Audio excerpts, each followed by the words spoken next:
Hola, soc Marta Martínez Pastor, vinc de la Falla, segon tram, Avinguda del País Valencià, Caixa d'Estalvis i Voltants, i actualment treballo com a funcionària de l'Estat com a militar.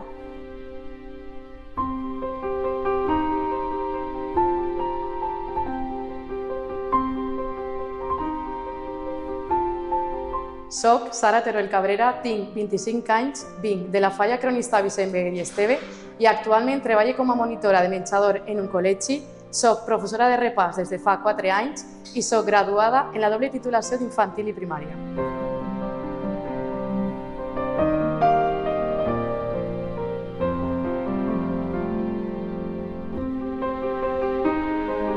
Com definiries la Xermanor? La Xermanor per a mi és un estil de vida en el qual compartir vivències i històries en el nostre fallers, com per exemple quan s'ajuntem les 28 comissions en el mig any faller per tal de celebrar que només queden 6 mesos per celebrar el nostre benvolgut març.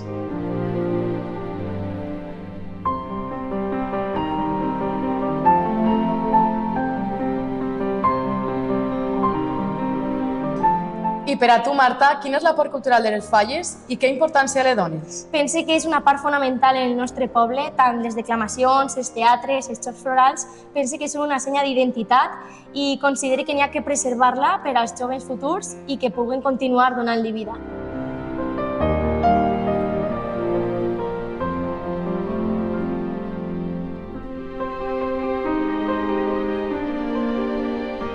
Quines propostes de canvi aportaries a les falles? Una de les propostes que realitzaré de cara a les falles és revaloritzar el paper dels artistes fallers, ja que pense que avui en dia no estan tot lo valorats que haurien de ser. Realitzaré activitats com portar les falles més enllà, traslladar fronteres i donar-los la importància que mereixen. Com per exemple, el nostre projecte infantil d'enguany, Inclusivament, ha viatjat fins a Itàlia a un congrés internacional dels mitjans de comunicació i hem donat a entendre el poder de la comunicació. Pense que aquest tipus d'activitats poden endur les falles molt més enllà.